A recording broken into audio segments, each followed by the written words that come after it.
Matin kesätalkoot. Tiedätkö, mitä suomen kielen sana talkoot tarkoittaa?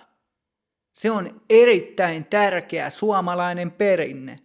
Tässä videossa Matti joutuu yllättäen töihin ja me opimme tärkeää sanastoa kerrostaloelämästä, siivoamisesta ja naapureista. Aloitetaan. Kevät oli vaihtunut lämpimäksi kesäksi. Matin murtunut nilkka oli vihdoin parantunut ja kipsi oli otettu pois. Oli kaunis, aurinkoinen lauantai-aamu. Matti halusi lähteä kävelylle Kallion kaduille. Hän halusi nauttia lämpimästä kesäpäivästä. Mutta kun hän avasi kerrostalon ulko-oven, hän kohtasi yllätyksen. Pihalla oli paljon ihmisiä. Huomenta, Pirkko. Mitä täällä oikein tapahtuu? Huomenta, Matti. Tänään on taloyhtiön kesätalkoot. Lakaise ensin nuo hiekat asfaltilta, kiitos. Tässä on Harja.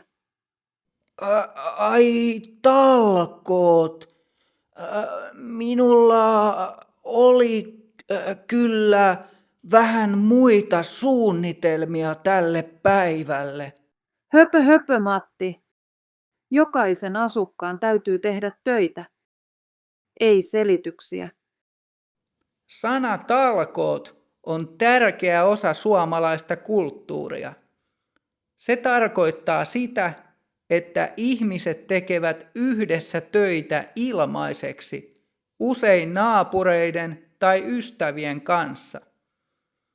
Taloyhtiön talkoissa asukkaat siivoavat pihan yhdessä.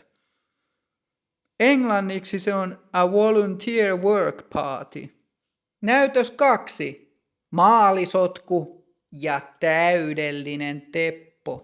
Matti huokaisi ja alkoi lakaista pihaa. Kun piha oli puhdas, hän meni pyörävarastoon. Siellä hän näki uuden naapurinsa, Annan. Anna oli muuttanut taloon maaliskuussa. Anna yritti vetää vanhaa, raskasta polkupyörää roskalavalle. Hei Matti, voisitko auttaa minua? Tämä pyörä on todella painava. Totta kai, Anna. Minä hoidan tämän. Tämä on minulle ihan kevyt. Matti veti pyörää, mutta se oli jumissa. Matti puhisi ja hikoili. Yhtäkkiä varastoon astui Teppo. Teppo oli Matin pitkä ja erittäin urheilullinen naapuri. Huomenta, naapurit. Siirry vähän, Matti. Tuo on liian painava sinulle. Anna, kun minä hoidan. Teppo nosti painavan polkupyörän helposti yhdellä kädellä ja kantoi sen ulos roskalavalle. Anna katsoi Teppoa ihaillen. Mattia ärsytti. Hän halusi näyttää, että hänkin on ahkera. Matti meni Pirkon luo. Matti, maalaa tämä vanha puupenkki. Tässä on punaista maalia ja pensseli. Mutta ole varovainen. Matti alkoi maalata penkkiä. Hän halusi tehdä täydellistä työtä. Yhtäkkiä Teppo juoksi Matin ohi hakemaan lisää roskia ja huusi kovaan ääneen. Hyvältä näyttää, Matti! Matti säikähti Tepon kovaa ääntä. Hänen kätensä osui maalipurkkiin. Purkki kaatui. Punaista maalia roiskui Matin housuille ja asfaltille. Voi ei, minun lempihousuni ja piha on aivan punainen. Voi herranjestas, Matti. Mitä sinä teit? Minä sanoin, että ole varovainen.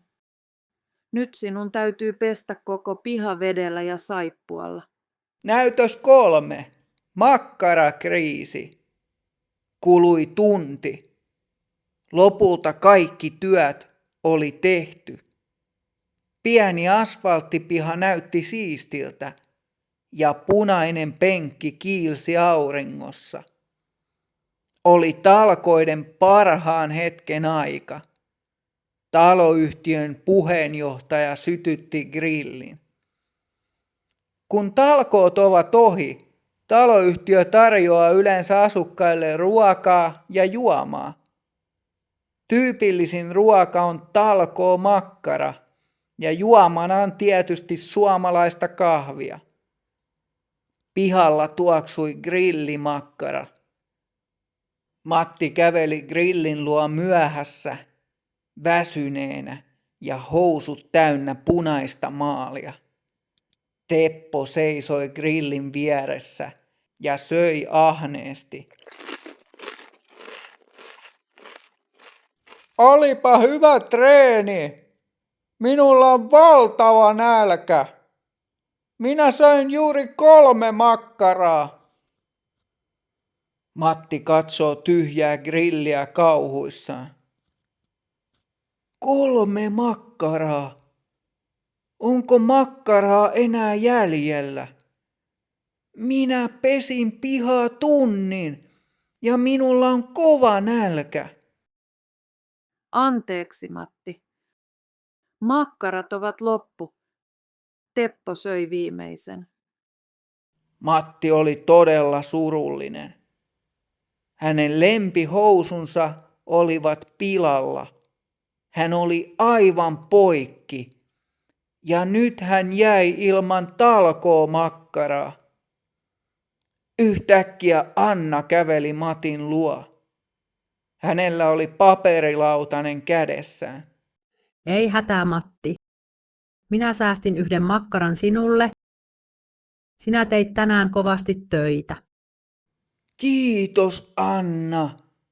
Tosi ystävällistä. Otatko kupin kahvia? Lopulta talkoot olivatkin ihan mukava kokemus.